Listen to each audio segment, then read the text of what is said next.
Hi friends, അസ്സലാമു അലൈക്കും. ഇന്ന് നമുക്ക് റവ കൊണ്ട് ഒരു സിമ്പിളായിട്ട് ഒരു സ്നാക്ക് ഉണ്ടാക്കിയാലോ?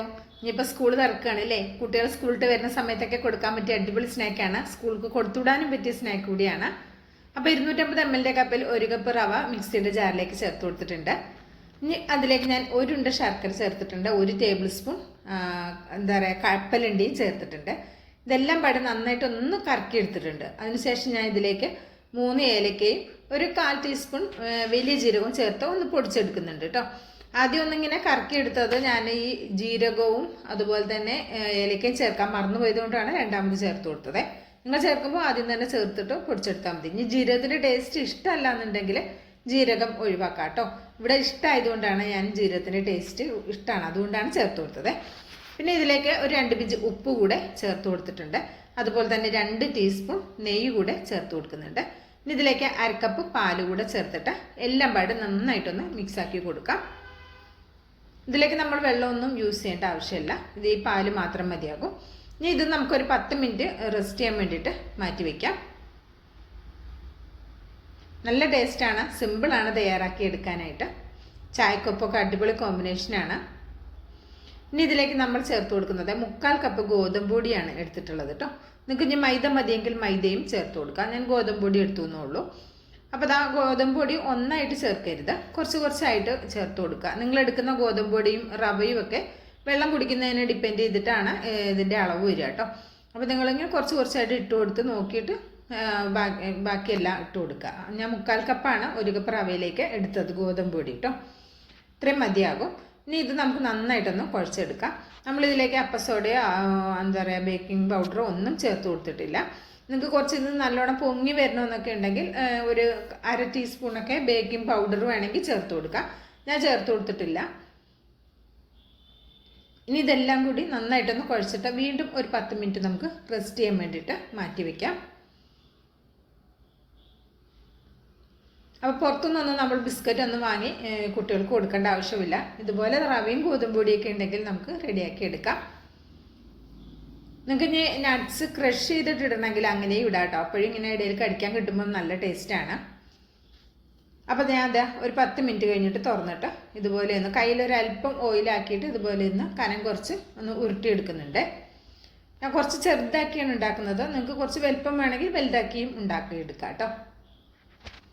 ഉണ്ടോ, ഈ ഒരു രീതിയിലാണ് ഞാനിവിടെ റെഡിയാക്കുന്നത്. നിങ്ങൾക്ക് ഏത് ഷേപ്പ് വേണം ആ ഷേപ്പിലൊക്കെ ഇത് സെറ്റ് ചെയ്തെടുക്കാവുന്നതാണ്. കണ്ടോ, ഈ രീതിയിൽ ഞാനൊന്ന് എല്ലാതും റെഡിയാക്കി എടുക്കുന്നുണ്ട് കേട്ടോ. ഒരുപാട് കനം കൂടണ്ട, അപ്പോൾ ഇത് വെന്ത് വരാൻ കുറച്ച് സമയം എടുക്കുവേ. അപ്പം ഞാൻ ഇതുപോലെ എല്ലാതും ഒന്ന് റെഡിയാക്കി എടുത്തിട്ടുണ്ട്. അവസാനം ഒരല്പം ഒരു കുഞ്ഞേതൊരെണ്ണം ഉണ്ടാക്കാനുണ്ട് കേട്ടോ.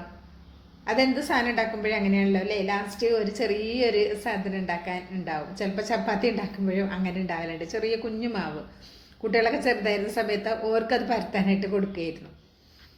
നിങ്ങൾ അങ്ങനെയൊക്കെ ചെയ്യാറുണ്ടോ? അപ്പോൾ ഞാൻ ഒരല്പം ഓയിലൊന്നാക്കി ഒരു പാനിൽ ആക്കിയിട്ടുണ്ട്. ഒരു മീഡിയത്തിൽ നിന്നും അല്പം കുറച്ച് വെച്ചിട്ട് വേണം അത് റെഡിയാക്കി എടുക്കാൻ. ഹൈ ഫ്ലെയിമിലും മീഡിയം ഫ്ലെയിമിലും വെക്കരുത് കേട്ടോ. എന്നാൽ ഏറ്റവും ഓയിലും വെക്കരുത്. എണ്ണയൊന്ന് ചൂടായി വരുന്ന സമയത്ത് ഇതുപോലെ ഒന്ന് എല്ലാതും ഇട്ട് കൊടുക്കാം. ചെറിയ ഫ്ലെയിമിൽ വെച്ചിട്ട് തിരിച്ച് മറിച്ച് വിട്ടിട്ട് നമുക്കിത് ഫ്രൈ ചെയ്തെടുക്കാം കേട്ടോ. ഒരു ഭാഗം ആകുന്ന സമയത്ത് നമുക്കിതുപോലെ ഒന്ന് മറിച്ചിട്ട് കൊടുക്കാം. ഫ്ലെയിം പ്രത്യേകം ശ്രദ്ധിക്കണം കേട്ടോ. ഒരിക്കലും കൂട്ടി വയ്ക്കരുത്. പെട്ടെന്നാകാൻ വേണ്ടി നമ്മൾ കൂട്ടി വയ്ക്കും അല്ലേ, അങ്ങനെ വയ്ക്കരുത്. അപ്പോൾ പെട്ടെന്ന് അങ്ങോട്ട് പുറമൊക്കെ ആകും, ഉള്ളു വെന്തിട്ടുണ്ടാവില്ല. ഇത് നല്ല ക്രിസ്പി ആയിട്ട് ഇരിക്കും. ഉള്ളിൽ അത്രക്ക് നല്ല സോഫ്റ്റ് ഒന്നും ആവില്ല, കുറച്ചൊക്കെ ബിസ്ക്കറ്റ് പോലെ തന്നെ ക്രിസ്പി ആയിട്ട് തന്നെയാണ് ഉണ്ടാവുക കേട്ടോ. അപ്പോൾ 2 ഭാഗവും റെഡിയായി വന്നപ്പോൾ ഞാനൊരു പ്ലേറ്റിലേക്ക് ഇത് കോരി മാറ്റുന്നുണ്ട്. എണ്ണയൊന്നും കുടിക്കില്ല കേട്ടോ, അങ്ങനെയൊന്നും പേടിക്കേണ്ട ആവശ്യമില്ല. എണ്ണയൊന്നും കുടിക്കില്ല, നല്ല ഹെൽത്തി ആയിട്ടുള്ളൊരു സ്നാക്കാണ്. നമ്മൾ ബിസ്ക്കറ്റൊക്കെ വാങ്ങി പുറത്തുനിന്ന് കൊടുക്കുന്നതിലും നമുക്ക് വീട്ടിൽ തന്നെ പെട്ടെന്ന് റെഡിയാക്കി എടുക്കാൻ പറ്റും. ഈ ചേരുവകളെല്ലാം നമ്മുടെ വീട്ടിൽ തന്നെ സാധാരണ കാണുന്ന ചേരുവകളാണ് അല്ലേ. അപ്പോൾ ഇതൊന്ന് റെഡിയാക്കി നോക്കിക്കോ, കുട്ടികൾക്കൊക്കെ ഇഷ്ടമാകും കേട്ടോ. കുട്ടികൾ ഇനി സ്കൂളിലൊക്കെ വരുന്ന സമയത്ത് അവർക്ക് ചൂട് ചായയോടൊപ്പമൊക്കെ കൊടുക്കാൻ അടിപൊളിയാണ്. നിങ്ങൾക്ക് വേണമെങ്കിൽ ഇങ്ങനെയൊക്കെ ഒന്ന് വരിഞ്ഞ് വേണമെങ്കിലും കൊടുക്കാം കേട്ടോ. ഞാൻ വരിഞ്ഞില്ല എന്ന് മാത്രം, അപ്പം നിങ്ങളെ കാണിക്കാൻ വേണ്ടി ഇങ്ങനെ ഒന്ന് വരിഞ്ഞെടുത്തു എന്ന് മാത്രം. ഷേപ്പൊക്കെ നമ്മുടെ ഇഷ്ടത്തിനനുസരിച്ച് മാറ്റങ്ങളൊക്കെ വരുത്തി തയ്യാറാക്കാവുന്നതാണ്. അങ്ങനെ മുഴുവനും ഇവിടെ റെഡിയാക്കി എടുത്തിട്ടുണ്ട്. നല്ല ക്രിസ്പിയാണ്. ഞാനിത് ഉണ്ടാക്കി അപ്പം തന്നെ ചൂടോടെയാണ് കാണിച്ചു തരുന്നത് കേട്ടോ. അതുകൊണ്ട് ഇങ്ങനെ കയ്യിൽ വെച്ച് ഇങ്ങനെ പൊടിച്ച് കാണിക്കാൻ ബുദ്ധിമുട്ട് ആയതുകൊണ്ട് നല്ല ചൂടുണ്ട്. നിങ്ങൾ ചൂടാറിയതിന് ശേഷം ഒന്ന് നോക്കി നോക്കൊണ്ടു, നല്ല ക്രിസ്പി ആയിട്ടുണ്ടാവും, നല്ല ടേസ്റ്റ് വേണം കേട്ടോ. അപ്പോൾ ഗോതമ്പ് പൊടി വേണ്ടാത്തവർക്ക് മൈദ ചേർക്കാം. അങ്ങനെ വളരെ സിമ്പിളായി ചെയ്തെടുക്കാവുന്ന നല്ല ടേസ്റ്റി ആയിട്ടുള്ള ഈ ഒരു സ്നാക്ക് ഇഷ്ടമായിട്ടുണ്ടെങ്കിൽ തീർച്ചയായിട്ടും ഒരു ലൈക്ക് തന്നിട്ട് സപ്പോർട്ട് ചെയ്യണേ. അതുപോലെ തന്നെ ബിസ്മി കിച്ചൻ എന്ന യൂട്യൂബ് ചാനൽ സബ്സ്ക്രൈബ് ചെയ്ത് കാണുന്ന എൻ്റെ എല്ലാ പ്രിയ കൂട്ടുകാരും ഒന്ന് സബ്സ്ക്രൈബ് ചെയ്തിട്ട് ബെല്ലൈക്കൺ ഒന്ന് എനേബിൾ ചെയ്ത് വെക്കാൻ മറക്കരുത് കേട്ടോ. എന്നാലേ നമ്മളിടുന്ന വീഡിയോസിൻ്റെ നോട്ടിഫിക്കേഷൻ നിങ്ങളിലേക്ക് കറക്റ്റായിട്ട് എത്തുള്ളൂ. ഇൻഷാ അല്ലാഹ് അടുത്തൊരു വീഡിയോ ആയിട്ട് വരാം. എല്ലാവർക്കും